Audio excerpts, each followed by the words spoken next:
おはようございます皆さん。お元気ですか? কি অবস্থা সবার? আমি সৈকত বাইন জয়।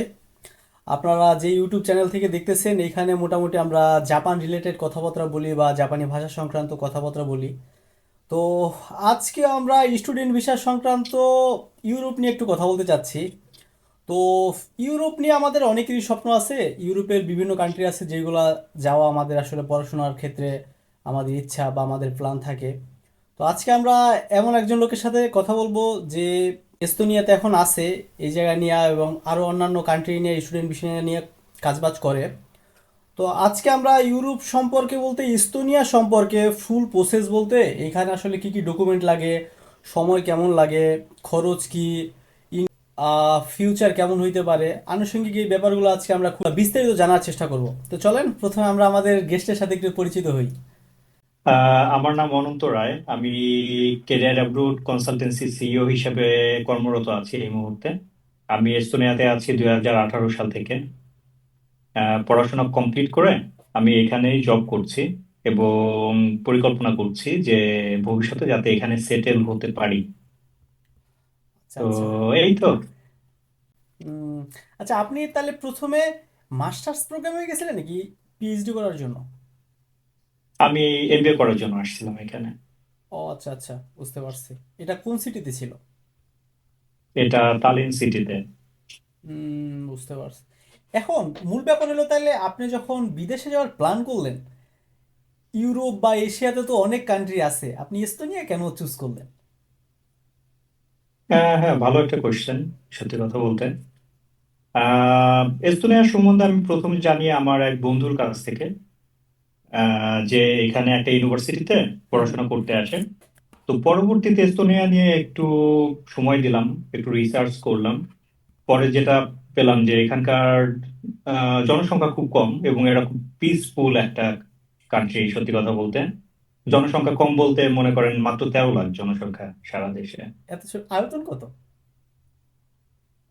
আমি আয়তনটা ঠিক আমার খেয়াল নেই, বাট আপনার এস্তোনিয়ার অ্যারাউন্ড 60% এরিয়া হ্যাঁ হ্যাঁ। আপনার ফরেস্ট দিয়ে কাভার করা, আচ্ছা আচ্ছা, বা হ্যাঁ হ্যাঁ। আপনার ন্যাচারাল হেরিটেজ দিয়ে কাভার করা হুম হুম অ্যাকচুয়ালি। তো বুঝতেই পারছেন আপনার প্রত্যেকটা শহরে এক্সেপ্ট আপনি তাল্লিনেও আপনার মানুষজন কম হুম হুম তুলনামূলক। হুম হুম যদি অন্যান্য শহরে যান হুম হুম। তাহলে মনে করেন যে আরো অনেক কম মানুষজন দেখবেন আপনি। আর যদি উইন্টার সিজনে যান মনে হবে যে অনেক সিটি হয়তো ডেড সিটি। সত্যি আচ্ছা কথা আচ্ছা, বলতে মানুষজন একদম নেই বললেই চলে, হ্যাঁ। খুব চোখে পড়ে না, কম। তো এটাই আর কি, সবকিছু মিলিয়ে মনে হলো যে না, সেফটির দিক থেকেও ভালো যেহেতু, মানুষজনও কম, জবের অপরচুনিটি আছে। এস্তোনিয়ার আর একটা ভালো ব্যাপার হলো আপনার স্টুডেন্ট হিসেবে আসলে ফুল টাইম জব করা যায়। যে স্টুডেন্ট অবস্থা সুযোগটা থেকেই? আপনার, হ্যাঁ স্টুডেন্ট অবস্থাতেই। কিন্তু এখানে একটা কন্ডিশন আছে যে কেউ যেন পড়াশোনার ব্যাঘাত ঘটিয়ে তারপরে ফুল টাইম জব না করে, বুঝতে তাহলে পারছি। আবার প্রবলেম হবে। ফুল টাইম জব বলতে কি আপনি এখানে কোনো লিমিট নাই যে ধরেন ফুল টাইম 40 ঘন্টা 45 ঘন্টা এমন, সাপ্তাহিক কি কোনো লিমিট আছে? Well, full time 36 hours, but তারপরেও আছে অনেকে হয়তো আরো একটা পার্ট টাইম জব করছে। কথার কথা, পড়াশোনা কমপ্লিট করে আমি এটা ইন্সপায়ার করছি না পড়াশোনার সময় একটা ফুল টাইম জবের পাশাপাশি আরো একটা পার্ট টাইম জব করতে, যেটা পসিবল না সত্যি কথা বলতে। হ্যাঁ হ্যাঁ। কারণ আপনার তো পড়াশোনাও করতে হবে, পাশও করতে হবে, না হুম হলে এন্ড অফ দ্য ডে তে আপনি এখানে থাকতে পারছেন না, না। হুম। বাট অনেকে আছে হ্যাঁ ফুল টাইম জবের পাশাপাশি পার্ট টাইম জবও করছে, যারা পড়াশোনা কমপ্লিট করছে। সো ওদিক থেকে চিন্তা করলে আমি বলবো যে না, ওইরকম লিমিট নেই। হুম। আচ্ছা তাহলে আপনার কাছে মূল ব্যাপার মনে হয়েছে যে না, এই যে শান্তশিষ্ট পরিবেশ পাবেন এর জন্য আপনি অন্যান্য কান্ট্রি চুজ না করে এই কান্ট্রিটা চুজ করছেন, তাই তো? হ্যাঁ, এটা একটা অন্যতম কারণ। রাইট। আহ, আচ্ছা, মূল উদ্দেশ্য কিন্তু আমাদের অধিকাংশ ক্ষেত্রে যেটা থাকে যে আমি এমন একটা কান্ট্রিতে যাইতে চাই যেখানে স্টুডেন্ট ভিসা কম, পড়াশোনা শেষ হওয়ার পরে স্টুডেন্ট লাইফ, এরপরে যাতে বেশ একটা ভালো অ্যামাউন্টের পারিশ্রমিক আমি জব থেকে আর্ন করতে পারি, এটা কিন্তু মোটামুটি মূল টার্গেট যদি ও ঠিকভাবে বলে। হ্যাঁ। তো এস্তোনিয়াতে কি আসলে এই সুযোগটা আছে? আপনি ইউরোপের বা এশিয়ার অন্যান্য যে কান্ট্রিগুলো আছে এদিক থেকে তুলনা করলে বা কম্পেয়ার করলে? আমি যেটা বলবো সত্যি কথা বলতে, হুম হুম আপনি এশিয়ান কান্ট্রির কথা বলেন, ইউরোপিয়ান কান্ট্রির কথা বলেন, হুম আমার জ্ঞানে আমি যতটুকু জানি, হুম হুম এস্তোনিয়া থেকে কেউ পড়াশোনা কমপ্লিট করার পর হুম হুম যেই পার্সেন্টেজটা হুম আপনার অফিসিয়াল জব করছে, আমি অন্যান্য ইউরোপিয়ান কান্ট্রিতে হয়তো আমার জানা নেই, এই জন্য হয়তো আমি বলছি এটা, যে আমি দেখিনি যে এত বড় একটা পার্সেন্টের ছেলেপুলে যারা বাংলাদেশ থেকে পড়াশোনা করতে আসে ইউরোপে, হুম তারা হুম অফিসিয়াল জব করছে। হয়তো এটা আপনি মনে করতে পারেন যে আমি হয়তো প্রাইড থেকে বলছি, বাট সত্যি হুম বলতে হুম আমার পরিচিত অ্যাটলিস্ট 7 থেকে 8 জন আছে যারা হুম এখানে মাস্টার্স করতে আসছে বা এমবিএ করতে আসছে বা ব্যাচেলর করতে আসছে, হুম কমপ্লিট করে হ্যারিসনে জব করছে, ওয়াইজে জব করছে, মনিসে জব করছে, আরো অন্যান্য ফিনটেক অথবা আপনার ভেরিপের মতো আহ মনে করেন যে একটা ইউনিকর্ন হুম হুম বড় বড় কোম্পানিগুলোতে জব করতেছে এরা, সত্যি কথা। এবং এই অপরচুনিটি গুলো এখানে আছে। এবং এমন না যে এই জব গুলো করতে হলে এস্তোনিয়ান ল্যাঙ্গুয়েজ ডেফিনেটলি জানতে হবে, তা না। আপনার এখানকার ওয়ার্ক এনভায়রনমেন্টে আপনি হুম মনে করেন যে আপনি যদি ইংলিশে কথাবার্তা বলতে পারেন তাহলেই আপনি জবগুলো করতে পারছেন। হুম এখানে একটা ইন্টারন্যাশনাল কালচার আছে আর কি। তার মানে এস্তোনিয়ান ল্যাঙ্গুয়েজ না জানলেও আপনার অনেক অপরচুনিটি আছে যে আপনি অনেক অফিসিয়াল জবের জন্য অ্যাপ্লাই করতে পারছেন, পাচ্ছেন। আর অফিসিয়াল জবগুলোর স্যালারি একদম খারাপ না। আপনি যে কথাটা হুম বললেন হুম আর কি একটু আগে, যে আমাদের ইচ্ছা থাকে হ্যাঁ পড়াশোনা হ্যাঁ কমপ্লিট করে একটা ভালো জব করব, একটা ভালো স্যালারি পাবো, অফিসিয়াল জবগুলোর স্যালারি ইউরোপে ভালোই। হ্যাঁ, বুঝতে পারছি। আচ্ছা, তাহলে আপনি বলতে চাইতেছেন জাপানের ক্ষেত্রে কিন্তু আপনি যেমন বললেন ইস্তোনিয়াতে ভাষা একটা ব্যারিয়ার না, কিন্তু জাপানের ক্ষেত্রে ভাষাটা কিন্তু হিউজ একটা ব্যারিয়ার। ও পার্ট টাইম হোক অথবা ফুল টাইম অথবা স্বাভাবিক জীবনযাপন করতে হইলেও ওর ভাষাটা জানা খুবই দরকার, মানে খুবই আবশ্যক। এই জায়গায় কিছু কিছু পার্সেন্টেজ মানুষ আছে ওরা ইংরেজি ভাষাটা বুঝে, কিন্তু ওদের প্রোনাউন্সিয়েশন শুনলে মনে হইব ভাই আমি যেটা পারি ইংলিশ এটা আমি বলবো না, তুমি মাফ করে দে আমার, মানে পুরা বাজে অবস্থা। এখন এস্তোনিয়ার ব্যাপারে যদি এটা বলেন, দেখেন হুম আপনার ল্যাঙ্গুয়েজ জানা থাকলে ডেফিনেটলি আপনি অ্যাডভান্টেজ পাবেন, হুম হুম আপনার অপরচুনিটি বাড়বে, এটা স্বাভাবিক। আপনি কালচার সম্বন্ধে জানতে পারবেন, হুম হুম মানুষজনের সাথে বেশি মিশতে পারবেন, আপনাকে বেশি ওয়েলকাম করবে তারা। লাইক হয়তো ইংলিশে ইয়াং জেনারেশনটা বেশি কথা বলে বা আমাদের জেনারেশনটা ভালো কথা বলে, কিন্তু আপনি যদি ওল্ড জেনারেশনের কথা বলেন হ্যাঁ তাদের হ্যাঁ কিন্তু মনে করেন এস্তোনিয়ান বা রাশিয়ান ল্যাঙ্গুয়েজ হুম হুম এগুলোতেই কথা বলতে হয় বা কথা বলে তারা। হুম হুম তো আপনি যখন এস্তোনিয়ানে কথা বলবেন তারাও আপনাকে ওয়েলকাম করবে। তো হুম আপনার এস্তোনিয়ান ল্যাঙ্গুয়েজ জানা মানে আপনার অ্যাডভান্টেজটা বেড়ে যাবে। কিন্তু হুম তার মানে এটা না যে আপনার এস্তোনিয়ান না জানা থাকলে আপনি এখানে চলতে পারবেন না বা ভালো জব করতে পারবেন না। হুম। এটা মানে আসলে দুইটা দিকের দুইটা জিনিস, হ্যাঁ, সব কান্ট্রির দুইটা ক্ষেত্রেই তো ফ্যাসিলিটি সেম। পাবেন। কোন এক বিদেশি এ যদি বাংলাদেশে এসে একটু বাংলায় টুকটাক কথা বলে, আমরা কিন্তু এর মানে খুব দ্রুতই আপন করে নিতে চাই। স্বাভাবিক, হ্যাঁ স্বাভাবিক। হ্যাঁ। হুম। আচ্ছা, এবার তাইলে আমরা একটু ভিসা সংক্রান্ত নিয়ে কথাবার্তা বলি। এই ক্ষেত্রে আপনার ল্যাঙ্গুয়েজ, আপনার ওই জায়গায় কেউ যদি মাস্টার্স অথবা পিএইচডি করতে যায়, মিনিমাম ওর সিজিপিএ কত থাকা দরকার, এমন কি কোনো রিকোয়ারমেন্ট আছে? আচ্ছা, আমি এটা বলি। হুম আহ, এই জিনিসটা একটু ডিটেলসে না বললে হবে না, হুম আপনার হুম স্পেশালি ব্যাচেলরের ক্ষেত্রে। হুম ব্যাচেলরের ক্ষেত্রে যেটা করে, আপনার কেউ যদি পড়াশোনা করতে আসে এখানে, তার লাস্ট এডুকেশনে মিনিং আপনার ইন্টারমিডিয়েট অথবা এ লেভেল অথবা যদি ডিপ্লোমা করা থাকে, যেটা ইন্টারমিডিয়েটের সমতুল্য বা এইচএসসির সমতুল্য বাংলাদেশে, হ্যাঁ, হুম হুম তাদের যে সাবজেক্ট গুলোই থাকবে হুম হুম লাস্ট এডুকেশনে, হুম। প্রত্যেকটা সাবজেক্টেই যেন 50-এর উপরে মার্কস থাকে। আচ্ছা। এটা কেন? এটা হলো আপনার এখানকার পাস মার্ক হলো আপনার 50 হুম হুম আউট অফ 100। তো এই ক্ষেত্রে ওরা বলে যে তুমি যদি ইন্টারমিডিয়েট থেকে ব্যাচেলর করতে আসো, আমরা চাই যে ইন্টারমিডিয়েটে তোমার অ্যাটলিস্ট প্রত্যেকটা সাবজেক্টে 50+ মার্কস ছিল, হুম তাহলে হুম। তুমি এখানকার পড়ার জন্য এলিজেবল। ওকে। যদি এটা কম থাকে হুম হুম। তাহলে এখানে অ্যাডমিশন পাবে না। আচ্ছা। যারা ট্রাই করবে তারা শুধু শুধু সময় নষ্ট করছে, সত্যি কথা বলতে, হুম হুম এবং এনার্জি নষ্ট করছে। কারণ হুম অ্যাপ্লিকেশন করলে, ইন্টারভিউ, তারপর এন্ড অফ দ্য ডেতে আপনার ডিসিশনটা আসলে দেখা যাবে যে আপনার নেগেটিভ আসতেছে। হুম হুম সো ইউনিভার্সিটি হয়তো একসেপ্ট করতেছে ইন্টারভিউর জন্য, বাট আপনার যে অ্যাওয়ার্ডিং বডিটা এনিকনারিক, হুম যারা নির্ধারণ করে যে স্টুডেন্টটা এখানে পড়তে পারবে কিনা, হুম হুম যাদের কাছ থেকে আপনার এই ভেরিফিকেশন সার্টিফিকেটটা নিতে হয় ইউনিভার্সিটির, হুম তারা না করে দিচ্ছে এন্ড অফ দ্য ডেতে। সো এটা স্টুডেন্টের জন্য একটা হ্যাসেল না। আর মাস্টার্স এর ক্ষেত্রে যদি বলেন, হ্যাঁ হুম মাস্টার্স এর ক্ষেত্রে এই ঝামেলাটা নাই। মাস্টার্স এর ক্ষেত্রে ইউজুয়ালি আপনার 60% অ্যাভারেজ মার্কস থাকলে বা তার বেশি মার্কস থাকলেই মাস্টার্স এর জন্য অ্যাপ্লাই করতে পারছে। সো কারো যদি ব্যাচেলরে 60% প্লাস মার্কস থাকে হুম হুম এবং দেখা যায় যে আইএলটিএস এর রিকোয়ারমেন্ট ইউজুয়ালি 6 হুম হুম মাস্টার্স এর জন্য, ব্যাচেলরের ক্ষেত্রে যেটা 5.5, নো ব্যান্ড লেস দেন 5, হুম এগুলো থাকলে দেখা যায় যে সে এলিজেবল লিস্ট অ্যাপ্লিকেশন করার জন্য, অ্যাডমিশন পাওয়ার জন্য। হুম, বুঝতে পারছি। এই জায়গায় তাহলে আপনার ডকুমেন্ট কি কি লাগে? ধরেন ও অনার্স করতে চাইতেছে অথবা মাস্টার্স, দুইটার জন্য কি ডকুমেন্ট ভেরিয়েশন কি আলাদা আলাদা আছে নাকি সেম?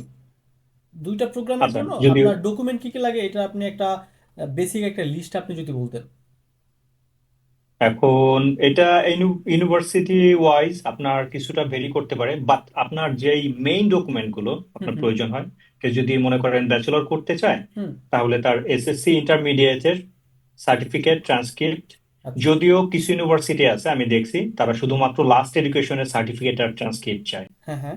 তো ব্যাচেলরের জন্য হলে দেখা যাবে যে শুধুমাত্র হুম ব্যাচেলরে অ্যাপ্লাই করতে গেলে দেখা যাবে ইন্টারমিডিয়েটের সার্টিফিকেট আর ট্রান্সক্রিপ্ট আছে। হুম ওকে, সাথে পাসপোর্ট কপি, একটা পাসপোর্ট সাইজ সাইজ পিকচার, হুম যেটা হুম আপনার ইউরোপিয়ান সাইজ যেটা। হুম হ্যাঁ, এটা একটা মোটিভেশনাল লেটার। মোটিভেশনাল লেটারে আপনার ডিটেলস দিতে হয় ইউজুয়ালি, যে আপনি কেন এই স্পেসিফিক সাবজেক্টে এই হুম স্পেসিফিক ইউনিভার্সিটিতে আপনি অ্যাডমিশন নিতে যাচ্ছেন, হুম এবং আপনার কেরিয়ার গোল কি, আপনি পড়াশোনা কমপ্লিট শেষে আপনি কি করতে চান, এই জিনিসগুলো ইনক্লুড করলে বেটার হয়। হুম হুম আহ ওয়েল, সাথে সিবি, এই ডকুমেন্টগুলো আপনার অ্যাডমিশনের সময় লাগে ইউজুয়ালি।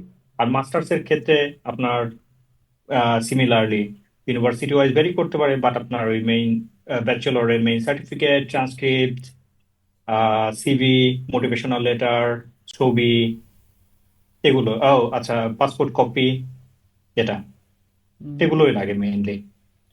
বুঝতে পারছি। এখন আহ, আমি ধরেন সাপোজ আমি একজন ক্যান্ডিডেট, আমি এস্তোনিয়াতে যাইতে চাইতেছি ব্যাচেলার প্রোগ্রামে।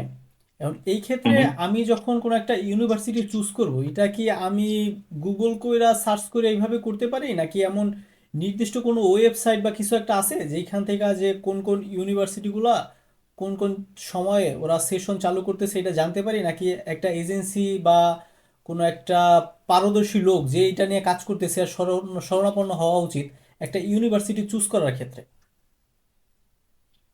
এখন ইউনিভার্সিটি চুজ করার ক্ষেত্রে না, নিজে নিজে সবকিছু করা যায় সত্যি কথা বলতে, কারো হুম হুম দ্বারস্থ হওয়ার দরকার নেই, কিন্তু হুম একটু নিজে সময় দিতে হয়, হুম হুম একটু রিসার্চ করতে হয়। হুম হুম তো সব থেকে ভালো হলো আপনার ড্রিম অ্যাপ্লাইতে গিয়ে আপনার চেক করা। ড্রিম অ্যাপ্লাইতে দেখা গেছে যে আপনার এখানকার যত পাবলিক এবং প্রাইভেট ইউনিভার্সিটি গুলো আছে হুম হুম সবগুলা লিস্টেড করা ওইখানে, প্লাস আপনার মনে করেন সাবজেক্ট, হুম টিউশন ফি কত, হ্যাঁ, অ্যাডমিশন কবে শুরু হবে বা অ্যাপ্লিকেশন পোর্টাল কবে শুরু, কবে থেকে অ্যাপ্লিকেশন গ্রহণ করা শুরু করবে, হুম হুম এই জিনিসগুলো ওইখানেই পেয়ে যাবেন আপনি যদি চান। হ্যাঁ, হুম হুম এটা ব্যাচেলরের জন্য হোক, মাস্টার্স এর জন্য হোক। হুম তারপরেও যদি মনে করেন যে না, আহ, আপনি হয়তো সাবজেক্ট খুঁজে পাইছেন, হুম হুম বাট আপনি কনফিডেন্ট না, হুম হুম এই ক্ষেত্রে আমি মনে করি হ্যাঁ একজন এক্সপার্টের কাছে ডেফিনেটলি যেতে পারেন, কারণ তারা কাজ করে অলরেডি, তারা জানে।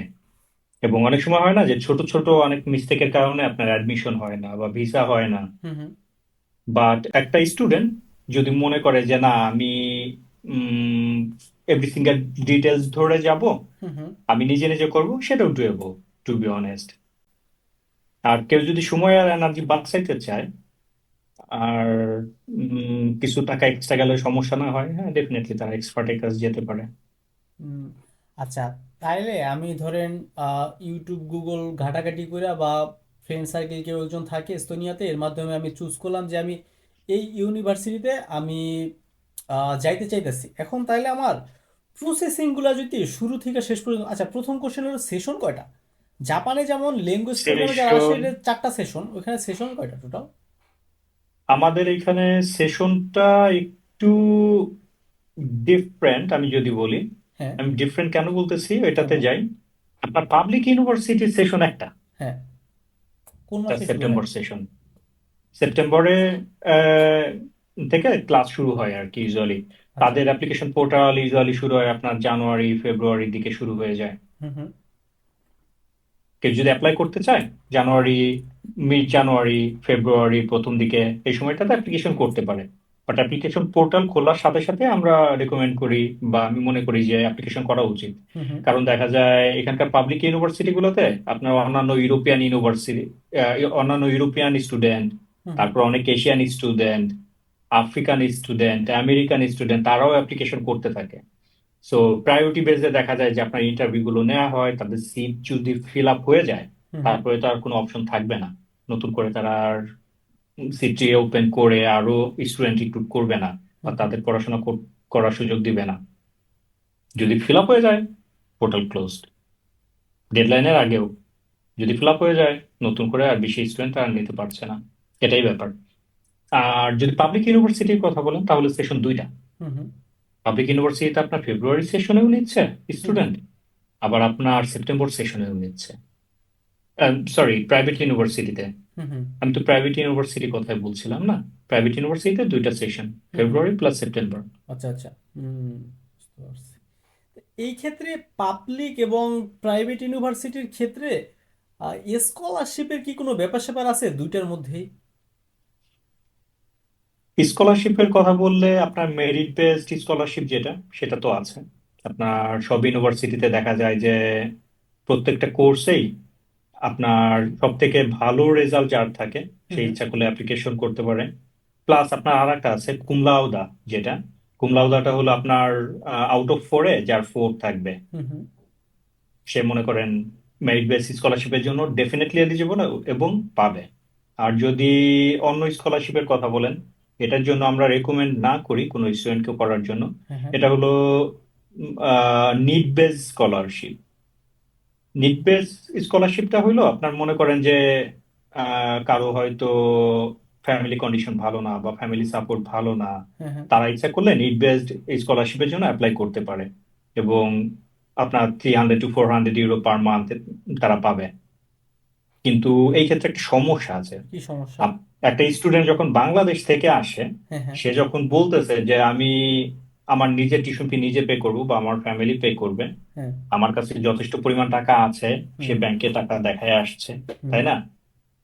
এরপরে এখানে যে এসে আসার পরে কেউ যদি নিড বেস স্কলারশিপের জন্য অ্যাপ্লাই করে, হুম হুম পরবর্তীতে সে যখন টিআরপি রিনিউ করতে যাবে তখন আসল ঝামেলাটা হয়। তখন তাকে রিনিউ করে দিবে না, বলবে যে তুমি এখানে আসার সময় বলছো যে তোমার কোনো ধরনের কোনো ফাইন্যান্সিয়াল সাপোর্টের দরকার নাই, হুম তুমি এখানে আসার পর আমাদের কাছ থেকে ফাইন্যান্সিয়াল সাপোর্ট নিছো, হুম তার মানে তুমি এটা ঠিক করো নাই। সো তোমার পড়াশোনা কমপ্লিট হয়েছে বা টিআরপি রিনিউ করতে হবে, আমরা এটার সাথে কোনো ধরনের কোনো হেল্প করতে পারবো না। এই ক্ষেত্রে কি আর আরো স্টুডেন্টের একটা বাংলাদেশে স্কলারশিপ ব্যাক আছে। করতে হয়? ওয়েল, যদি টিআরপি শেষ হয়ে যায় রিনিউ না করে অবশ্যই বাংলাদেশে ব্যাক করতে হবে। আর মাস্টার্স এর জন্য একটা স্কলারশিপ আছে হ্যাঁ হ্যাঁ এখানে। এটা আপনার প্রতি মাসে 310 ইউরো করে। হুম হুম এখন আমি শিওর না এখন কি একটু বাড়ছে কমছে কিনা। তো এটার জন্য দেখা যায় যে প্রত্যেকটা ইউনিভার্সিটিতে কোটা থাকে, হুম হুম যে এই ইউনিভার্সিটিতে হয়তো 5টা কোটা আর একটা ইউনিভার্সিটিতে 10টা কোটা।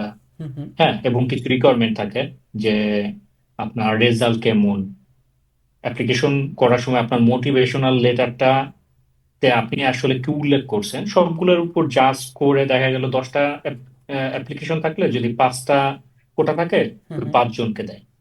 আচ্ছা আচ্ছা। এই ক্ষেত্রে আপনার পাবলিক ইউনিভার্সিটি এবং প্রাইভেট ইউনিভার্সিটি যেগুলো আছে এই জায়গায় যদিও স্কলারশিপ না পায় এই ক্ষেত্রে টিউশন ফি নিজে পরিশোধ কইরা এটাও কি যাওয়া একটা বেটার অপশন নাকি, নাকি প্রথমে স্কলারশিপের জন্য ট্রাই করা উচিত? এখন কেউ যদি মনে করে যে 1 বছরের টাকা সে দিয়ে আসছে হয়তো মাস্টার্স এর জন্য বা ব্যাচেলরের জন্য। আচ্ছা, হ্যাঁ, ব্যাচেলর অথবা মাস্টার্সের জন্য, ব্যাচেলরের জন্য এভারেজে টিউশন ফি যদিও প্রাইভেট ভাবে পড়তে চায় টিউশন ফি কেমন? ব্যাচেলরের জন্য টিউশন ফিটা একটু বেশি, 7,500 ইউরো মতো প্রতি বছর। মাস্টার্সের জন্য? আর মাস্টার্স এর জন্য 5,850 ইউরো। আচ্ছা আচ্ছা। এগুলা কি এক একটা সরি, ইউনিভার্সিটির উপর আমি ভেরি আমি করে? ভুল বলছি। ৭,৮৮৫ ইউরো, নট ৫,৫৮৫ ইউরো। প্রাইভেটের জন্য? প্রাইভেটের জন্য। আর পাবলিকের জন্য যদি বলেন তাহলে কম, ডেফিনেটলি আপনার অ্যারাউন্ড 4,000 এর মধ্যে হুম হুম। ইয়ারলি টিউশন ফি কভার করা যায়। আচ্ছা, তাহলে বাংলাদেশ থেকে যারা এস্তোনিয়াতে অ্যাপ্লাই করতেছে বা প্ল্যান করতেছে, ওরা কি অধিকাংশ প্রথমে আপনার স্কলারশিপের জন্য অ্যাপ্লাই করে, নাকি প্রাইভেট ভাবে যদিও পড়তে চায়? দুইটাই কি ওয়ে আছে, নাকি কোনটা আসলে মানুষজন আমি বেশি না চুজ করে? দেখি নাই যে বাংলাদেশ থেকে যখন আসে তখন স্কলারশিপের জন্য অ্যাপ্লিকেশন করে আসা যায় কিনা, এটা আমার জানা নাই। হুম আমি হুম। যতটা জানি নেই এটা। এখানে আসার পরে অ্যাপ্লিকেশন করতে হয় স্কলারশিপের জন্য, আমার নলেজে যতটুকু আছে। আচ্ছা আচ্ছা। হ্যাঁ, সেটা হোক না মেরিট বেস স্কলারশিপ বা নিড বেস এর কথা বললাম, বা হ্যাঁ হ্যাঁ। মাস্টার্স এর জন্য হুম হুম। যে স্কলারশিপটা আছে, এটা যেটাই হোক এখানে আসার পরে অ্যাপ্লিকেশনটা করতে হয় ইউজুয়ালি। আচ্ছা। তো ও তাহলে আসার সময় টিউশন ফি দিয়ে আসতে হয় স্টুডেন্ট, 1 বছরের। ওর সব ডকুমেন্ট তো জমা দিতেছে, সব কিছুই তোর বিস্তারিত বলতেছে, হ্যাঁ। এখন ও এক হুম। বছরের টিউশন ফি দিয়ে তারপরে গেল, যাওয়ার পরে এরপরে যদি ও স্কলারশিপের জন্য আবেদন করতে চায়, তো এই ক্ষেত্রে মোটিভটা কি থাকে? এখন আগেই কেন করা মেরিট যায় না, বেস বাংলাদেশ থেকেই কেন করা যায় না, কেন ওইখানে যাই আমার আবেদনটা করতে হবে? সমস্যাটা কই? এখন এক এক দেশে তো এক এক নিয়ম না, বলেন। উম, ওদের একটু প্রসেসিং আগে টা আমরা যে এমন। কথায় ছিলাম, হ্যাঁ হ্যাঁ। হ্যাঁ, যে আমরা একটু আগে যে কথায় ছিলাম, বাংলাদেশে হয়তো 5 মার্ক আপনার মনে করেন 33%, 40%, হ্যাঁ রাইট? হ্যাঁ। হ্যাঁ। এখানে আবার ওরা ওইটা একসেপ্ট করছে না। এখন আমরা বলতে পারছি না ওদের যে কেন একসেপ্ট করবে না, আমার দেশে তো একসেপ্ট করে। বুঝতে পারছেন? হুম। রুলস, রুলস তো রুলসই। হ্যাঁ, রুলস রুলস করে মনে করেন আমাদের এইভাবে বাঁচায় আচ্ছা, যাচ্ছে। তাইলে এক বছরের টিউশন ফি দিয়া যাওয়ার পরে আবেদন করার পরে মোটামুটি কেমন রেশিও থাকে যে স্কলারশিপ পাওয়া যায়? এখন এটা ডিপেন্ড করে অনেকটা স্টুডেন্টের উপরে। যেমন, আচ্ছা, কি কি ডকুমেন্ট বা অনেক কি কি স্টুডেন্ট ব্যাপার আছে। যদি আমি আসলে স্ট্রং থাকে, তাহলে স্কলারশিপ এটা আমি রিটার্ন পাওয়া যাইতেছে, অথবা স্কলারশিপ আমি পাইতেছি? কি কি ব্যাপার প্রথম থাকে তাতে? হইলো মনে হ্যাঁ হ্যাঁ। করেন যে স্টুডেন্টদের স্কলারশিপটা সম্বন্ধে জানা উচিত, রিসার্চ করা উচিত। হ্যাঁ হ্যাঁ। একদম প্রথম যে থট, বেশিরভাগ স্টুডেন্ট যারা আসছে আমাদের সময়, হুম হুম। তারা স্কলারশিপ সম্বন্ধে হয়তো জানে নাই, শুনে নাই, অ্যাপ্লাই করে নাই। হ্যাঁ। পাওয়ার তো প্রশ্ন উঠে না, না? হুম হুম। যারা জানছে, যারা জানতো, হুম তাদের মধ্যে থেকে কিছু অ্যাপ্লিকেশন করছে, কিছু পাইছে। হুম। হুম তো স্কলারশিপ পাওয়ার ক্ষেত্রে আমার কাছে যেটা মনে হয়, হুম। রেজাল্ট একটা বড় ম্যাটার ডেফিনেটলি। সাথে সাথে আপনার মোটিভেশনাল লেটারটা, হুম হুম। এটা একটা বড় ভূমিকা রাখে।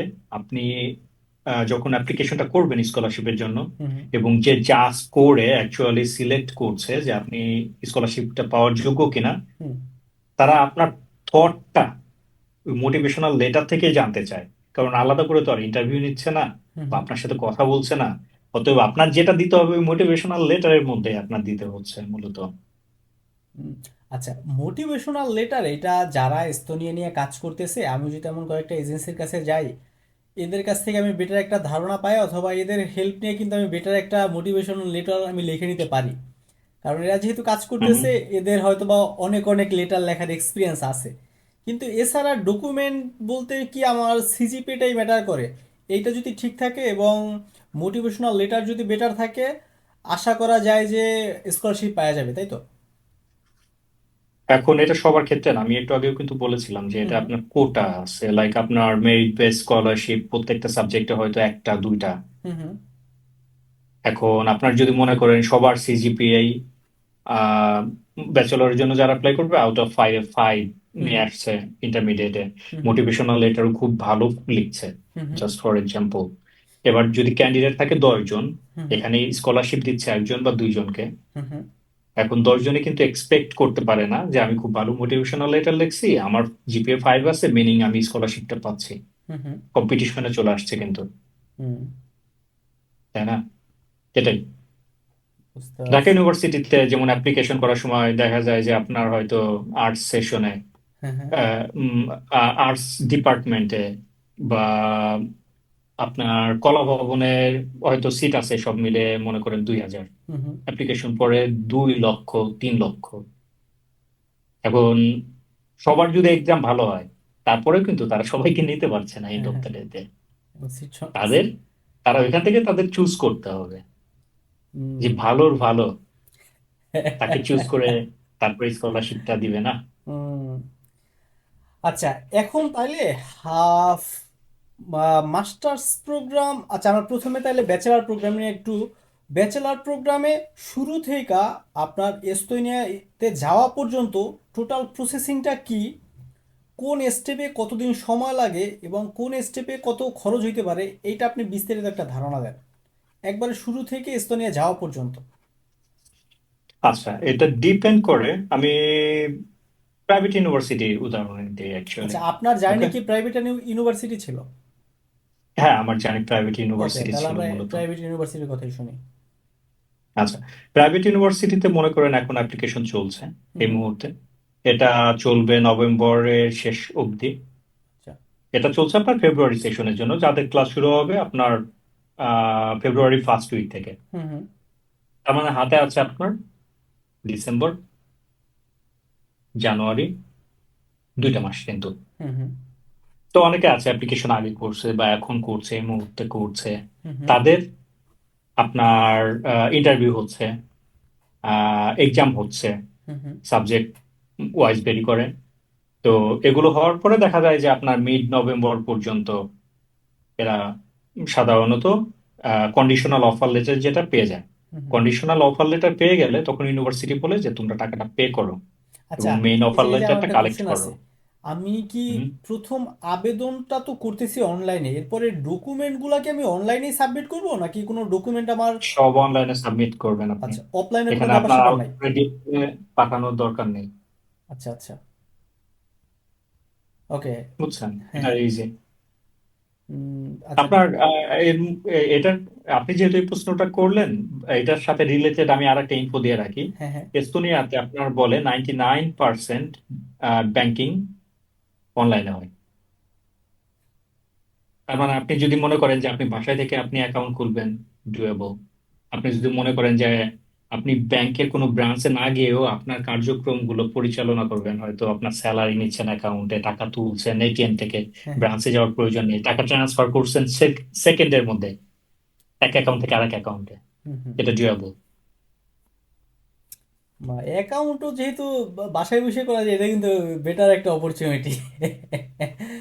আচ্ছা। হ্যাঁ, এখানে আপনার অনলাইনে অনেক কাজ হয় সত্যি হ্যাঁ। কথা বলতে। আচ্ছা, আমরা প্রসেসিং এ যেটা আসলাম যে প্রথমে আবেদন করার পরে এরপরে, আচ্ছা ফেব্রুয়ারিতে ক্লাস যদি হয়, আমি ডিসেম্বরের মধ্যে অ্যাপ্লাই করলাম, এই রেজাল্ট দেয় কতদিনের মধ্যে? ইউজুয়ালি আপনার 15 ডেজ।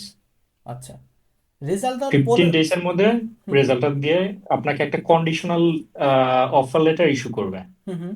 কন্ডিশনাল অফার লেটারটা ইস্যু করে যে টিউশন ফিটা পে করতে বলে স্টুডেন্টদের, এবং এটার জন্য আপনার অ্যারাউন্ড 7 to 8 ডেজ টাইম দেয়।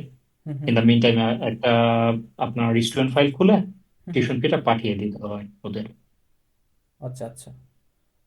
তো এটা হয়ে গেলে, এটা হয়ে যাওয়ার পরে আপনার মেইন অফার লেটারটা সেন্ড করে দেয় স্টুডেন্টকে। এটাও ডিজিটাল যে কপিটা এটা সেন্ড করে দেয়, আচ্ছা।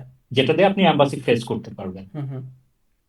এটা চলে আসার পরে আপনি আপনার অন্যান্য যেসব ডকুমেন্ট কথার কথা, আপনার মনে করেন সার্টিফিকেটের যে ফটোকপি করছেন, হুম হুম।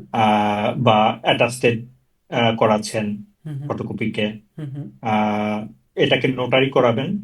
প্লাস আপনার মনে করেন যে আপনার যে স্পন্সর হবে তার অ্যাকাউন্টে যেই টাকাটা রাখা হয়েছে হুম হুম। তার স্টেটমেন্ট, প্লাস একটা রিটেন নোটারি ডকুমেন্ট হুম হুম। যে সে আপনাকে ফিনান্সিয়ালি সাপোর্ট দিচ্ছে। এটা হতে পারে আপনার বাবা মা বা রক্তের কেউ, ভাই বা বোন, হুম হুম। বা আপনি নিজেও হতে পারেন, আপনি নিজেও নিজেকে স্পন্সর করতে পারেন। হুম হুম। হ্যাঁ। সাথে আপনার একটা পুলিশ ক্লিয়ারেন্স, আর এই তো এই জিনিসগুলোই আপনার ইউজুয়ালি লাগে। পাসপোর্টের কপিটা লাগে, ছবি লাগে আপনার।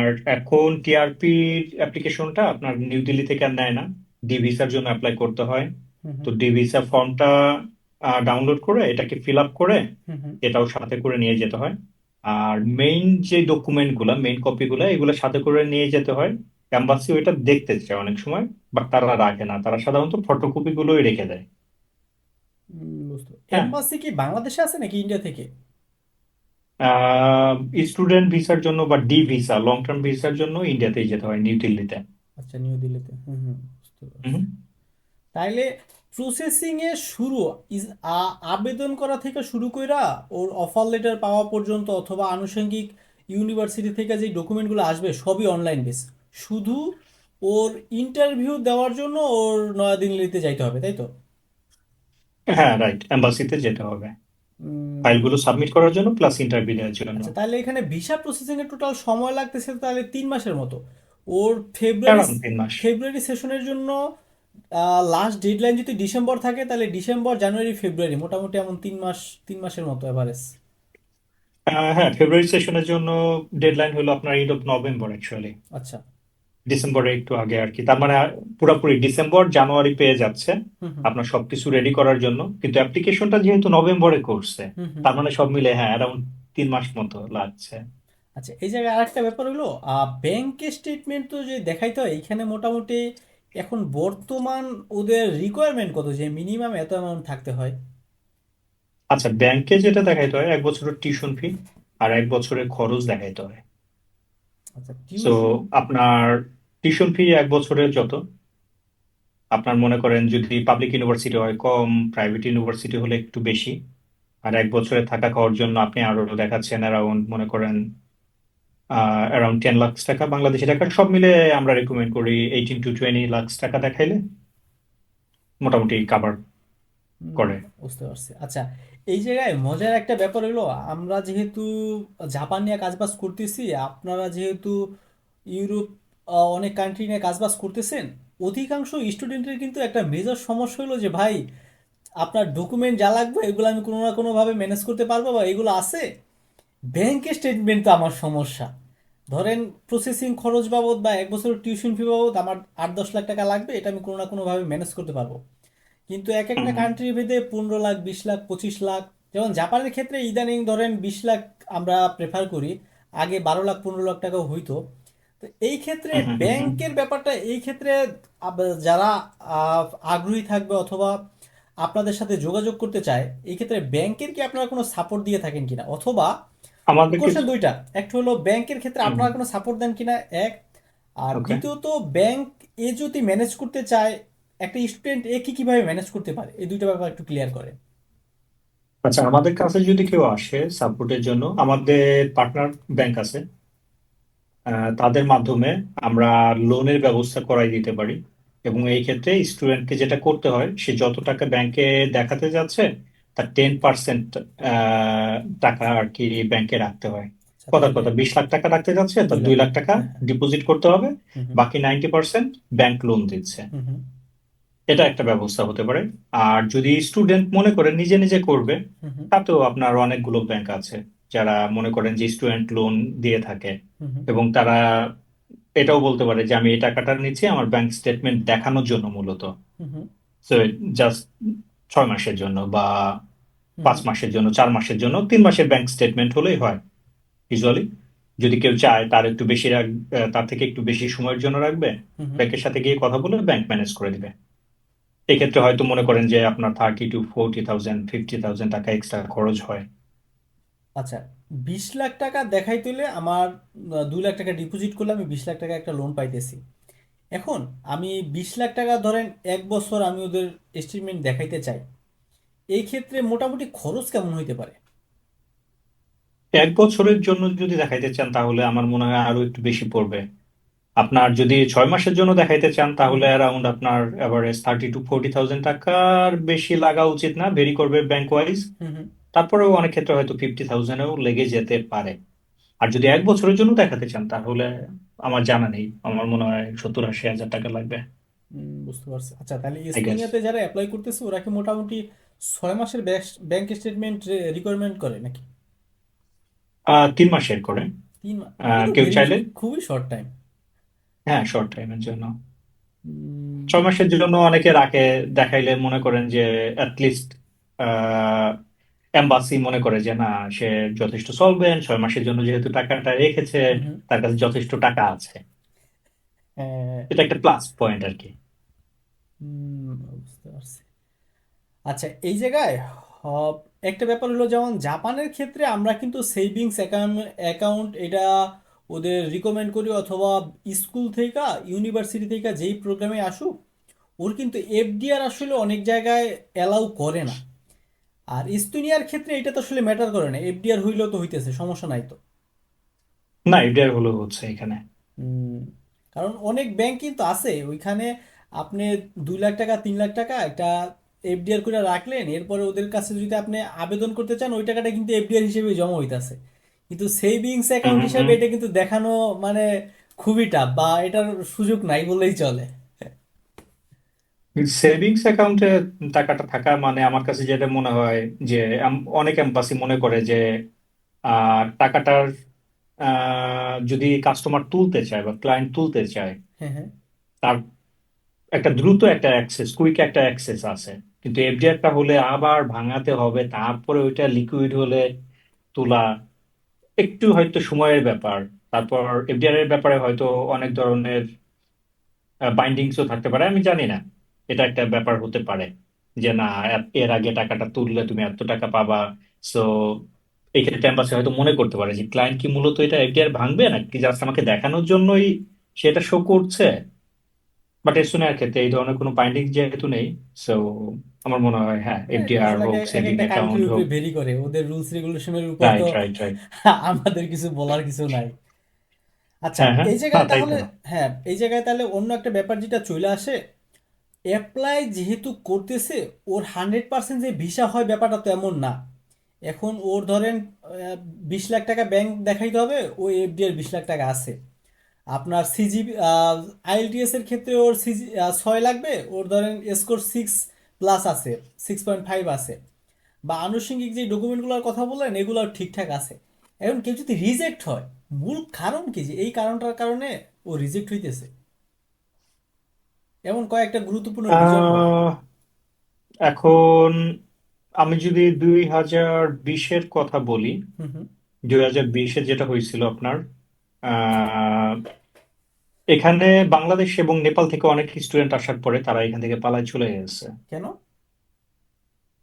অন্য উম, অন্য কোনো আমার কান্ট্রিতে? মনে হয় তাদের হয়তো আত্মীয় স্বজন আছে, বা এস্তোনিয়াতে আপনার নাগরিকত্ব পেতে একটু বেশি সময় লাগে, যেটা আপনার অ্যারাউন্ড 8 ইয়ার্স। হয়তো সে পর্তুগালে গেলে পাচ্ছে 5 ইয়ার্সে, যেটা ছিল, এখন আর পর্তুগালে 5 ইয়ার্স নেই, 10 ইয়ার্স করে দিয়েছে। হুম, হুম। তারপর ফ্রান্সে গেলে হয়তো মনে করেন অ্যাসাইলেম মারছে, গভর্নমেন্ট থেকে কিছু টাকা পাচ্ছে, টিউশন ফি দিতে হচ্ছে না, আর পড়াশোনার ঝামেলা তো অনেকের জন্য অনেক কিছু। হ্যাঁ, ওইটা থেকে মুক্তি পাচ্ছে। হুম, হুম। তো এইসব কারণ হতে পারে যে হয়তো পালায়, এই কারণে পালাইছে। পালায় চলে যাওয়ার পরে এস্তোনিয়া যেটা করছে, ওই সময় যারা অ্যাপ্লিকেশন করে অ্যাডমিশন পাইছে, হ্যাঁ, ওই সময় এক এক গড়া, যেটা বলে যে যারাই অ্যাপ্লাই করছে সব রিজেকশন। হ্যাঁ। এটা একটা কারণ ছিল। দ্বিতীয়ত যেটা হতে পারে, আপনার মনে করেন আহ, হয়তো ফাইন্যান্সিয়াল যে ডকুমেন্ট প্রোভাইড করছে, হ্যাঁ। সে হয়তো ক্যালকুলেট করে নাই অ্যাকচুয়ালি তার কত টাকা হইলে তার এক বছর টিউশন ফি, লিভিং এক্সপেন্স এটা কাভার করবে। হুম, হুম। এটা একটা কারণ হতে পারে। তারপর হয়তো এমন হতে পারে যে কোনো একটা ডকুমেন্ট তারা চাইছে, হুম, আমরা ওইটা ইনক্লুড করি নাই। হুম। হুম, আমি একটা অ্যাপ্লিকেন্ট, আমি হয়তো মনে করেন যে ওদের ওয়েব পেজে গিয়ে আমি ওইটা দেখছি, বাট আমি ওইটা হয়তো ইনক্লুড করি নাই সামহাও। হুম। হুম। হতে পারে, এই কারণেও হতে পারে। আচ্ছা, কোনো এসব কারণে ডকুমেন্ট আমি ইউজুয়ালি যদি হয়। ধরেন অ্যাটাচ করতে ভুলা যায়, ওরা কি আমাকে পরবর্তীতে এটা ওয়ার্নিং দেয় না যে ভাই তুমি তো এই ডকুমেন্ট তুমি অ্যাটাচ করো নাই, নাকি ডাইরেক্ট রিজেক্ট, ওয়ার্নিং দেওয়ার সময় নাই? ওরা সাধারণত করে, কিন্তু তারপরেও আপনার এগুলো তো অ্যাকচুয়ালি বিভিন্ন কেস অফিসার দিয়ে হুম, হুম। আপনার এই জাজমেন্ট গুলা করানো হয়, তাই না? হুম, তো যেহেতু মানুষ এখানে মেশিন মনে করেন ইনভলভ না ভিসা দেওয়ার ক্ষেত্রে। হুম। হুম, তো মনে করেন মানুষদের ইমোশন আছে, বা তাদের প্রায়োরিটি আছে, বা তারা কিভাবে হ্যান্ডেল করবে হুম। হুম, কেসটা, এটা মানে টোটালি ডিপেন্ড করে আপনার মনে করেন ওই মানুষটার উপর, হুম। হুম, তাই না? তো এখন হয়তো আছে 90%, হয়তো তারা জিজ্ঞাসা করছে আচ্ছা তোমার এই ডকুমেন্টটা মিসিং, তুমি এটা দাও, বা তোমার এই ডকুমেন্টটা তো ভুল, এটা দাও। আর 10% যারা আছে সরাসরি না, এটা মিসিং। তুমি ডিটেলসে যাও নাই। আমরা তো বলে দিচ্ছি আমাদের ওয়েব পেজে কি কি লাগবে তোমার। তুমি এটা মিস কেন করছো?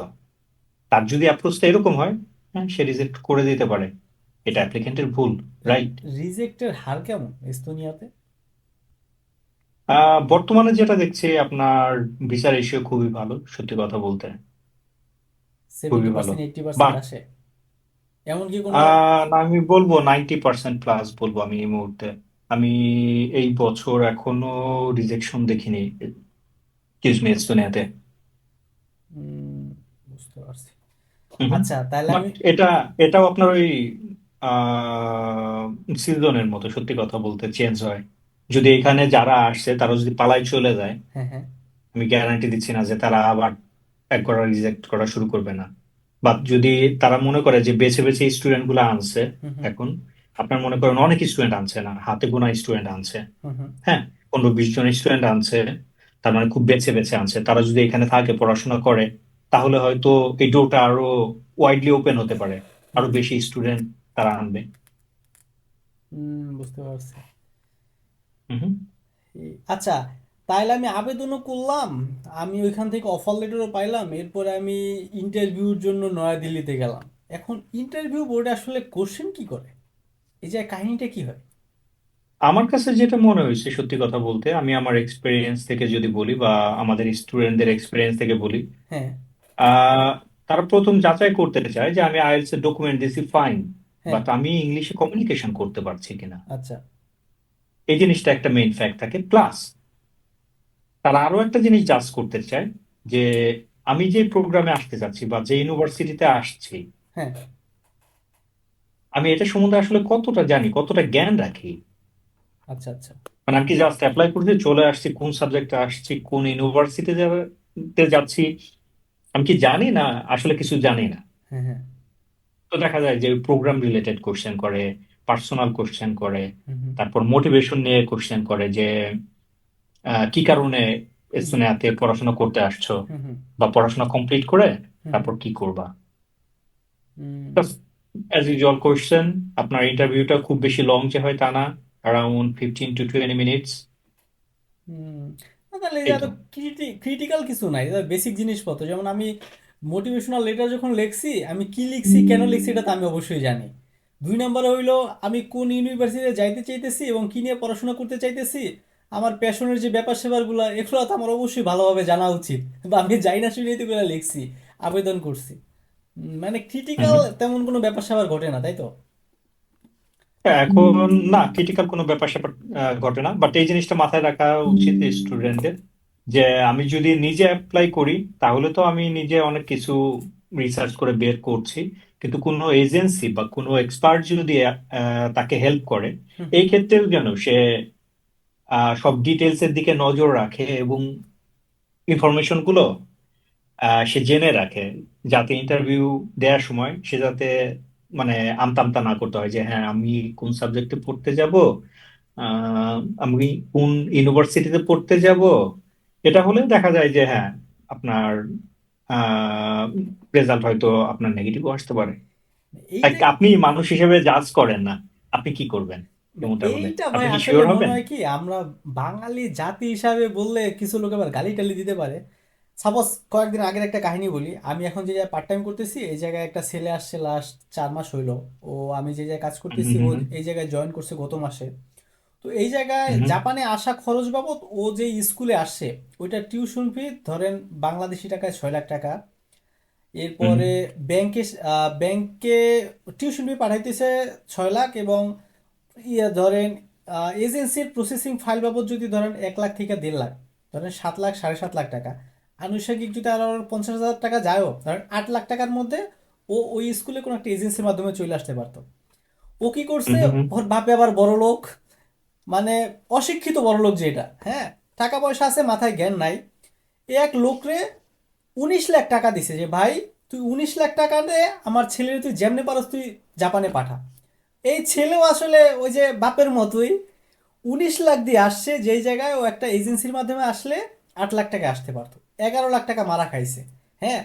তো অধিকাংশ, আমি আশপাশ থেকে ধরেন কম বেশি স্টুডেন্ট তো প্রত্যেক দিনই নক দিতে আছে, যাদের সাথেই কথা হয় বা এর গার্ডিয়ানের সাথে, যে ভাই আপনার খরচ আমি আরো 50,000 বাড়াই দিতেছি, আপনার আমি আরেকটু খরচ বাড়াই দিতেছি, সব দায়িত্ব আপনি নিয়ে নেন। আমার কত হলো ভাই, তুই যাবি জাপানে অথবা তুই এস্তোনিয়াতে যাবি, তুই যাইতাছস, আমি তো যাইতাছি না, তোর দায়িত্ব তুই যদি না নেস, এই জায়গায় আমি তোরে কিভাবে হেল্প করি? এই জায়গায় মূল গরজটা আমার থাকা উচিত। বা টোটাল প্রসেসিং সম্পর্কে যে ভাই আপনি একটা এজেন্সি হিসাবে আমার হেল্প করতেছেন, ঠিক আছে, ভালো কথা, কিন্তু প্রসেসিংয়ে কি ডকুমেন্ট লাগে, কোন জায়গায় কতদিন সময় লাগে, এটা কেন হইতাছে না হইতাছে, এই ব্যাপারগুলো তো অবশ্যই জানা উচিত। না, ডেফিনেটলি ওনারশিপ নিতে হবে। এখন আমার কাজের ওনারশিপ যদি আমি নিজে না নেই, বা আমি নিজে যেটা করতে যাচ্ছি এই সম্বন্ধে যদি আমি ডিটেলস না জানি, তাহলে সমস্যায় পড়লে আমি পড়বো না। আমি যদি মনে করি আমি কাউকে টাকা দিচ্ছি এবং সে আমার সবকিছু করে দিবে, হ্যাঁ হ্যাঁ, করে দেয়, কিন্তু এন্ড অফ দ্য ডেতে দেখা যাচ্ছে ভিসা অফিসার বা ইউনিভার্সিটি তো ওই এজেন্সিকে গিয়ে বা ওই এক্সপার্টকে কোশ্চেন গুলো করছে না বা ইন্টারভিউ করছে না, হুম হুম করছে কিন্তু অ্যাপ্লিকেন্টকে মূলত। সো অ্যাপ্লিকেন্টের উচিত অ্যাক্টিভলি, মনে করেন যে সে যেই দেশের জন্য অ্যাপ্লাই করে হুম হুম ওই দেশ সম্বন্ধে, কোথায় অ্যাপ্লাই করছে, কোন ইউনিভার্সিটিতে করছে, এটার সাথে এঙ্গেজ থাকা, ইনফরমেশন গুলোকে যাতে সে নিজের ভিতরে নিয়ে রাখতে পারে। এবং এতে আমার কাছে মনে হয় যে সে তার ফিউচার সম্বন্ধে বলেন বা সে ওই দেশটাতে পৌঁছার পরে কি করবে এইসব ব্যাপারেও ভালো ফোকাস রাখতে পারবে, নিজে লাইফে এগোয় যাবে। কারোর উপর ডিপেন্ড করা তো খুব ভালো একটা বিষয় না, বা ভালো একটা পরামর্শ দেওয়া যাইতে পারে না যে হ্যাঁ তুমি খুব ভালো করছো, তুমি কারোর উপর ডিপেন্ড করে এগোতে চাচ্ছ লাইফে, তাই না? উম, রেসপন্সিবিলিটি নিতেই হবে, নিজের দায়িত্ব নিজেরই নিতে হবে, হ্যাঁ, বিকল্প তা নাই। অবশ্য। আচ্ছা, আমরা কিন্তু অলরেডি 55 মিনিট প্রায় পার করে ফেলাইছি, আপনার কি সময় আছে? আমার কোশ্চেন কিন্তু প্রচুর কোশ্চেন আছে। আমরা তাহলে আর একটা সেশন করি, আচ্ছা, আমার মনে হয় বেটার হয়। হ্যাঁ, করা যেতে পারে। আচ্ছা, আর বেসিক কিছু কোশ্চেন আছে, তাহলে আপনার আমি 10 মিনিটের মধ্যে কোশ্চেনগুলো আমি একটু, তাহলে আপনি শর্টকাটে অ্যান্সার দেন, এগুলো থেকে আমরা তাহলে বের করে আসি। আচ্ছা, এই জায়গায় মূল ব্যাপার হলো রিজেক্ট। তো তাহলে আপনি বলতেছিলেন যে 90%, 95% যদি অফার লেটার পায়ও বা ভিসা পায়ও, কিছুটা অংশ তো রিজেক্ট হইতেছে। হ্যাঁ, ও যদি আবার রিঅ্যাপ্লাই করতে চায়, তো রিঅ্যাপ্লাই করার ক্ষেত্রে, এই ক্ষেত্রে ইমিগ্রেশন কি ওরে আসলে বলে যে কি কারণে রিজেক্ট হয়েছে, অথবা কোন কোন দিক ওর সচেতন হওয়া দরকার রিঅ্যাপ্লাই করার ক্ষেত্রে? ইউজুয়ালি হ্যাঁ, তারা একটা ফিডব্যাক দেয় হুম যে হুম কি কারণে তারা দিতে চাচ্ছে না। তো দেখা যায় যে ওই জিনিসগুলো কাভার করে তারপর আবার ডেফিনেটলি রিসাবমিশন করতে পারে বা আবার রিঅ্যাপ্লাই করতে পারে যে না, আমি মনে করি যে আমি ভিসা পাওয়ার যোগ্য, বা আমি এই ইউনিভার্সিটিতে তোমার দেশে পড়তে যেতে চাচ্ছি, হুম হুম আমি ডেসপারেটলি আমি পড়তে যেতে চাচ্ছি, আমার যেই ল্যাকিংস গুলো ছিল আমি ওইগুলো কাভার করছি, আমি আবার রিকোয়েস্ট করছি যে আমার ডকুমেন্ট গুলো রিভিউ করা হোক। বুঝতে পারছি। ডেফিনেটলি এই সুযোগটা আছে। আচ্ছা, এই ক্ষেত্রে তো সময়ের কোনো লিমিট নাই যে তুমি এই সেশনে অ্যাপ্লাই করছো, রিজেক্ট হইলে তোমার মিনিমাম 6 মাস, 1 বছর এতদিন পরে আবার অ্যাপ্লাই করতে হবে নাকি? এক ধরেন ফেব্রুয়ারিতে ও রিজেক্ট হয়েছে, পরবর্তী সেশনেও তো অ্যাপ্লাই করতে পারে, সমস্যা নাই তো? এখন পরবর্তী সেশনে যদি অ্যাপ্লাই করতে চাই ওই ক্ষেত্রে ইউনিভার্সিটির সাথে আগে যোগাযোগ করতে হবে। হুম হুম কারণ আপনার আহ, এই সেশনের যে অফার লেটারটা ছিল, হুম হুম আপনি তো এটা দিয়ে আর অ্যাপ্লাই করতে পারছেন না, কারণ দেখা গেল কথার কথা কেউ হুম অ্যাপ্লাই করছে আপনার জানুয়ারিতে, তার রিজেকশন আসছে, সে যদি ক্লাস শুরু হওয়ার আগেই আবার রিঅ্যাপ্লাই করতে চায় করতে পারে। কিন্তু যদি ক্লাস শুরু হয়ে যায় হুম হুম এবং সে মনে করে যে না, আমি গিয়ে হয়তো 1 মাস 2 মাসের পিছনে পড়ে যাব, হুম হুম তো 1-2 মাস পিছনে পড়ে যাওয়া মানে সে অনেকগুলো সাবজেক্ট মিস করছে, একটা ঝামেলা, তাই না? তো ওই ক্ষেত্রে ইউনিভার্সিটির সাথে যোগাযোগ করলে যে দেখো আমাকে কাইন্ডলি ডিফার করো নেক্সট সেমিস্টারে, তো ইউনিভার্সিটি ডিফার করে দিল, ওই হুম হুম নতুন অফার লেটার নিয়ে সে নেক্সট সেমিস্টারের জন্য বা নেক্সট সেশনের জন্য সে অ্যাপ্লাই করতে পারবে ইজিলি। বুঝতে পারছি। আচ্ছা, এই জায়গায় তাহলে আমরা যদি একটু যোগ বিয়োগ করে আমাদের টোটাল খরচ কত হয় এটা যদি আমরা একটু বলি, ধরেন ব্যাংক স্টেটমেন্ট ও যদি নিজে না দেয়া, এজেন্সি অথবা কারো হেল্প নেয় কোনো ব্যাংকের, এই ক্ষেত্রে 3 মাস বা 6 মাসের যদি ধরি, এভারেজে ধরেন 30,000 টাকা। ওর আইএলটিএস দেওয়া বাবদ ধরেন আরো 20,000 টাকা, 30 আর 20 50। বা না, আইএলস আইএলস এক্সাম দিতেই লাগে আপনার অ্যারাউন্ড 30,000 টাকা। 22,000 না কত, যেমন না? এখন আরো বাড়াইছে। আচ্ছা, 28,000 প্লাস। ভাই রে ভাই। তাহলে ধরেন 60,000 টাকা, আর আইএলটিএস এ গেল 30,000 টাকা, ব্যাংক স্টেটমেন্টে 30,000 টাকা। আবার আইএলটিএস করার জন্য কোনো একটা কোচিং এ ভর্তি হলে যায় তো আরো কিছু খরচ আছে, ধরেন আরো 20,000 ধরলাম, 80,000 টাকা। আর এরপরে 1 বছরের, আচ্ছা এটা একটু আমরা অ্যারাউন্ড হিসাব ধরি, ধরেন 1 লাখ টাকা আনুষঙ্গিক। আবার 1 বছরের টিউশন ফি তাইলে মোটামুটি 15 লাখের মতো নাকি? না, টিউশন ফি এত না। আপনার যদি 8,000 ইউরো ধরেন ম্যাক্স প্রাইভেট ইউনিভার্সিটির জন্য, হুম হুম আপনার 150 করে যদি 8,000 ইউরো ধরেন, হুম হুম কয় টাকা হয়? আপনি 150 দিয়ে গুণ দিতে পারেন। 8 4 12, 12 লাখ মতো, আচ্ছা, 12 লাখ। মোরলেস। এদিকে আসলে 1 লাখ, 13 লাখ টাকা। এজেন্সি ফি এভারেজে কত টাকা? ইউজুয়ালি অ্যারাউন্ড আপনার 1,30,000 টাকা, আচ্ছা, 12 লাখ ধরেন। বা একটু কম নিলেও 1 লাখ টাকা। আচ্ছা, 12 লাখ। আর এছাড়া ডকুমেন্ট যেহেতু ওর ফাইল পাঠানো বা কিছু ব্যাপার স্যাপার নাই, এগুলো তো নিজেই করতে পারবে। তাহলে মোটামুটি কি বলা যায় যে এভারেজে 12 থেকে 13 লাখ টাকা বাজেট যদি থাকে, বা এই অ্যামাউন্টের মধ্যে একটা প্রাইভেট ইউনিভার্সিটিতে ও অনার্স প্রোগ্রামের জন্য মানে যাইতে পারবে, তাই তো? খরচটা তো এভারেজ এমনই। হ্যাঁ। হুম। হুম। সেটাই। আচ্ছা, এই ক্ষেত্রে মূল ব্যাপার হলো আপনি যেটা বলতেছিলেন, খুব একটা ভালো দিক যে পড়াশোনা অবস্থায় ফুল টাইম জব করতে পারবে। তো এই ক্ষেত্রে হুম। আচ্ছা, আমরা যদি আবার একটু হিসাব করি যে বছরের টিউশন ফি যদি 12 লাখ টাকা হয়, মাসে আসতেছে 1 লাখ টাকা। আর থাকা খাওয়া খরচ এভারেজে যদি মোটামুটি থাকে, এভারেজে খরচ কেমন? এখানে কেউ যদি মনে করে যে কোনো শেয়ার হাউসে বা শেয়ার রুমে থাকে, হুম হুম তাহলে হয়তো থাকার জন্য অ্যারাউন্ড আপনার 200 ইউরো, হুম খাওয়ার জন্য আরো 200 ইউরো ধরেন। হুম হুম এটা ওটা বা যদি আলাদা খরচের কথা বলেন, সব মিলে অ্যারাউন্ড আপনার 500 ইউরোর মধ্যে যদি একটা স্টুডেন্ট চায়, সে ইচ্ছা করলে থাকতে পারে। এখানে পাবলিক ট্রান্সপোর্টেশন ফ্রি। হুম যদি কেউ তালিনে আসার পরে হুম টিআরপি পায়, এবং টিআরপি পাওয়ার পরে পপুলেশন রেজিস্ট্রেশন করে, হুম হুম তাহলে যত পাবলিক ট্রান্সপোর্ট আছে আপনার বাস, ট্রাম, ট্রেন, তালিনের মধ্যে সবকিছু ফ্রি তার জন্য। আচ্ছা, কোনো তাহলে ধরনের কোনো পে করতে হবে না। থাকা এটা ভালো। খরচ তাহলে মোটামুটি 60,000 70,000-এর এরকম। মতো।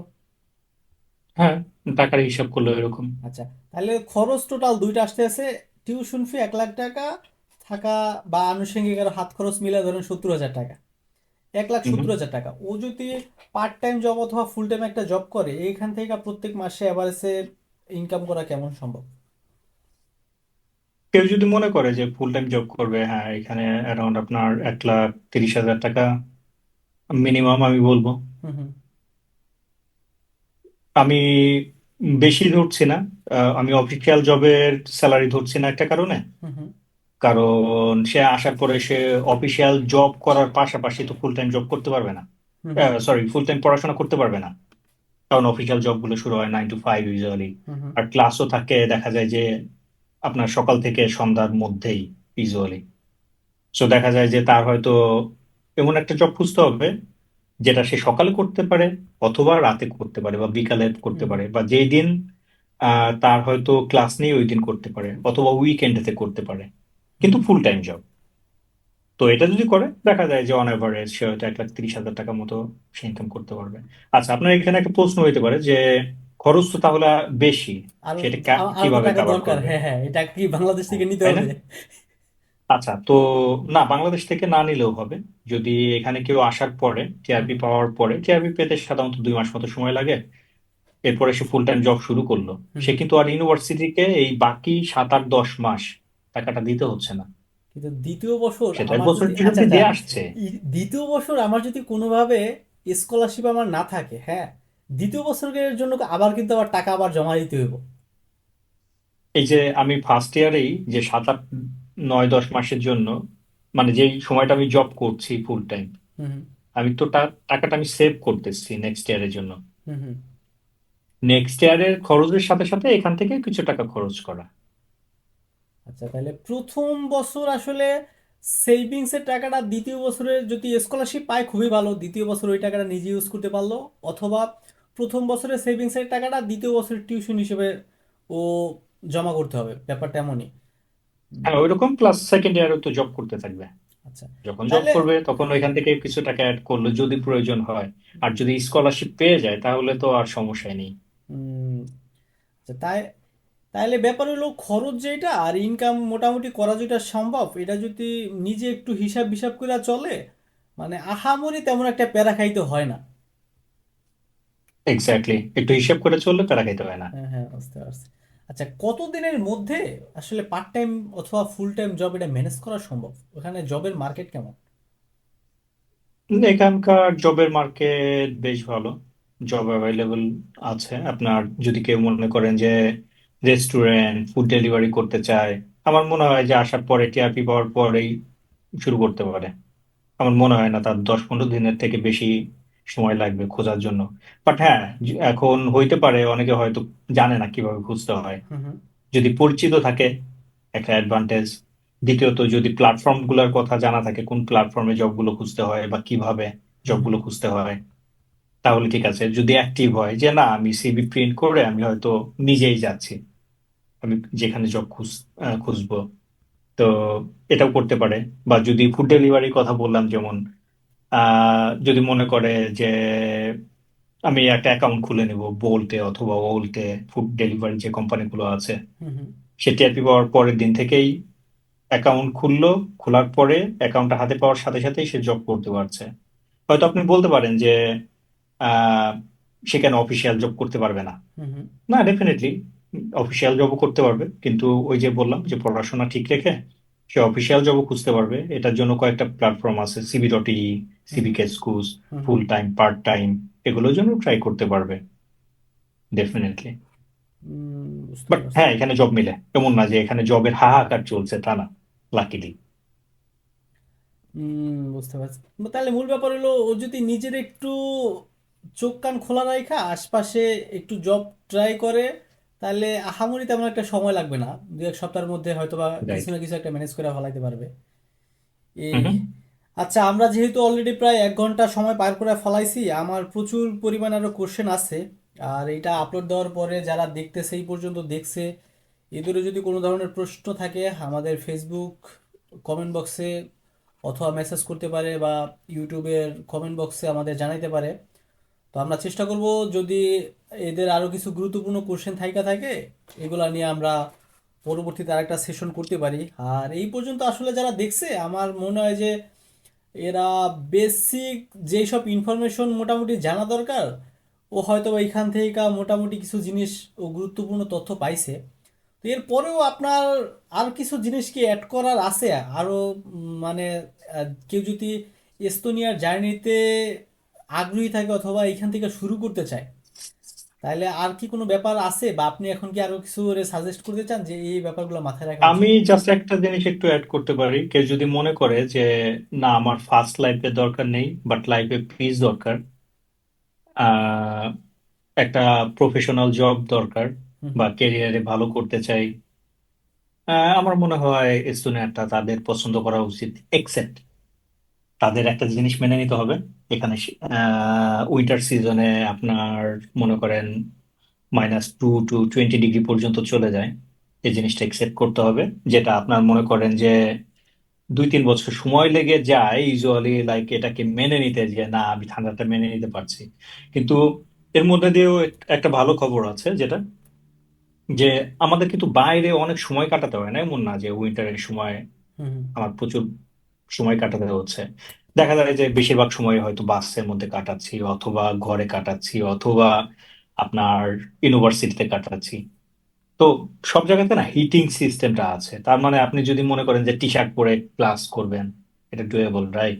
বাসার মধ্যে আপনার জ্যাকেট পরে ঘুরতে হচ্ছে না, কারণ ওদের হাউস গুলো এরকম ভাবে বানানো। হুম হুম প্লাস আপনার হিটিং সিস্টেমও এরকম ভাবে রেডি করা, যে আপনি ইজিলি আপনার নর্মাল লাইফটা লিড করতে পারছেন। আপনি যখন বাইরে যাচ্ছেন তখন আপনার সুটেড অ্যান্ড বুটেড হয়ে যেতে হচ্ছে উইন্টার সিজনটা। এটা না, হলো ব্যাপার। আবহাওয়ার এই জায়গায় জাপানের ক্ষেত্রে আমার কাছে পুরো ওকাশি মনে হয়, ওকাশি মনে পাগল। গত সপ্তাহে এইখানে ছিল, ধরেন আজকে হইলো রবিবার, গত সপ্তাহে ছিল 26 ডিগ্রি। আজকে কয় ডিগ্রি ওকে। হতে পারে একটা ধারণা করো তো? শীত, আর এখন শীত শুরু হয়েছে। ওকে, এক সপ্তাহে চেঞ্জ হয়েছে dramatically, 15 degree maybe. 7 degree, 7! What the hell? কই থেকে তো কই অনেক নেমেছে ফ্লাকচুয়েট করে। পুরো এক সপ্তাহের হ্যাঁ, মধ্যে, হ্যাঁ। এটা আসলে খুবই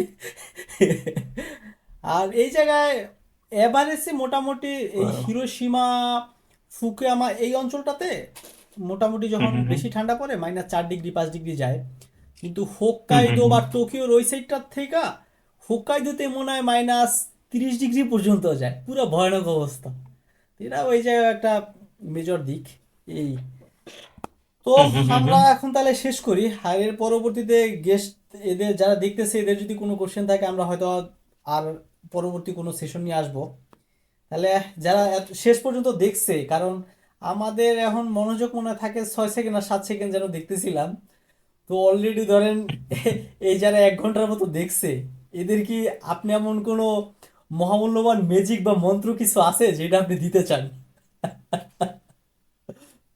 না, আমার কাছে ওইরকম মহামূল্যবান কোনো ম্যাজিক বা মন্ত্র নাই। বাট আমি মনে করি যে কেউ যদি দেশের বাইরে পড়াশোনা করতে আসতে চায়, সেটা হোক না এস্তোনিয়া বা অন্য কোনো দেশ, হুম, হুম, তাদের নিজেদের এটার সাথে হেভিলি ইনভলভ থাকা উচিত। তাহলেই তারা সফলতা দেখতে পারবে।